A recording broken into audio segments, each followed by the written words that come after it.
La mer. Texte de Durandal. Enfant déjà, je passais mes vacances sur cette plage. Mes parents louaient un appartement sur le front de mer. Ma tante disposait d'un appartement à l'année pour y emmener mes cousins. Nous adorions construire des châteaux de sable et défier la marée. À plusieurs, nous ne doutions pas de nos forces pour affronter l'océan. Nous regardions nos cerfs-volants tournoyer dans le ciel. Tous les jours, sur la digue, les caravanes publicitaires d'entreprises vantaient la qualité de leurs produits et animaient le front de mer. Nous participions à ces concours, des questions-réponses, exercices divers, courses en sac et autres tirs à la corde. Nous n'arrêtions jamais, entre les bains de mer, la balle aux prisonniers, le jokari. La fille unique de notre voisine du dessus jouait souvent avec nous. Ce que je préférais, c'étaient les châteaux de sable. Je faisais des rampes pour y laisser rouler mes billes. Nous revenions à l'heure du repas coiffés des casquettes à l'effigie des marques, bonbons et autres stylos en poche. Le soir, nous retournions sur la digue et la parcourions en tous sens. Pas encore fatigués d'avoir trop couru. Toujours occupés, battus par le vent, nous explorions les dunes lorsque nous étions fatigués des bains de mer. Ce que j'aimais, c'était la pêche aux crevettes. Équipés d'une épuisette et d'un seau, nous raclions les bâches emplies d'eau que la mer oubliait derrière elle à marée basse. Les parents nous laissaient vivre sur la plage. Nous nous surveillions mutuellement. Ils nous donnaient un paquet de chocobéennes pour le goûter. C'était le bonheur. J'étais le plus jeune et peut-être le plus rêveur. Le nord, le sud ne signifiaient pas grand-chose pour moi. Un jour d'été, je poussais mon épuisette à côté de Lise. Peu attentives à ce qui se passait autour de nous, nous marchions les pieds dans l'eau, uniquement préoccupés à remplir nos seaux. Elle attrapait moins de crevettes que moi. Aussi je remplissais son seau pour que nous finissions plus vite. Rejoindre notre immeuble s'avéra plus compliqué que la pêche aux crevettes, car la côte belge a ceci de particulier, c'est que, sur des kilomètres, les immeubles se ressemblent et forment un front de mer uniforme. Et comble d'horreur pour les enfants perdus, les postes de secours des différentes stations ont été bâtis par le même architecte et selon le même plan. Lise m'expliqua qu'elle habitait à Bruxelles, cette ville dont l'emblème est un mannequin-pisse. Nous échouâmes au poste de police. Un policier flamand qui voulait nous secourir et nous demandait où nous habitions, je ne sus répondre que chez tante Thérèse. Cette année-là, elle m'avait invité pour les vacances de Pâques. Un jour, je m'amusais tout seul sur un brise-lames.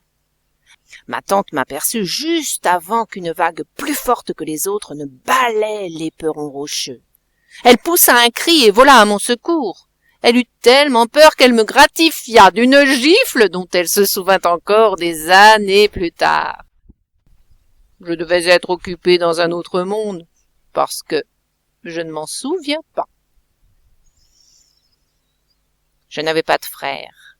Alors, pendant ces vacances, un de mes cousins plus âgés en faisait office. Il n'était pas Dieu, mais au moins Neptune. J'aimais le suivre dans ses aventures. Il posait des lignes de fond le soir, à marée basse, et les relevait le lendemain. Il vivait au rythme des marées. Rien ne l'arrêtait. Il prenait ses poissons à pleine main dans un grand éclat de rire devant les mines dégoûtées de mes cousines. S'il avait été magicien, il ne m'aurait pas davantage impressionné. Je me souviens l'avoir plusieurs fois accompagné pêcher au Carlet dans un port un peu plus au nord. Nous prenions le tramway qui longeait la côte pour rejoindre les pontons. Ce jour-là, mon cousin avait pêché des anguilles. Pendant qu'il relevait ses filets, j'arpentais la plage en poussant mon épuisette et mon seau emplis de crevettes. Nous sommes rentrés en tramway avec notre attirail et le produit de notre pêche. Malheureusement pour moi, mon seau s'est renversé dans le tramway et mes crevettes firent leur dernier trajet entre les pieds des voyageurs. J'étais bien triste de ramener chez moi mon seau vide. Mon cousin crut bien faire en donnant à ma mère des anguilles. Elle ne savait que faire de ces monstres vivants, mais mon cousin ne s'arrêtait pas à ces détails. Il attrapa un serpent et lui claqua plusieurs fois la tête sur l'évier. Le sang gicla dans toute la pièce. Pollock n'aurait pas renié un tel draping réalisé sur les murs, mais il n'était du goût de ma mère. Je me souviens de son cri et du rire gargantuesque de mon cousin. « Ne t'inquiète pas, je veux tout nettoyer !» lança-t-il en attrapant une éponge. Une giclée de sang ne l'impressionnait pas. La scène reste inscrite en ma mémoire, comme si elle datait d'hier.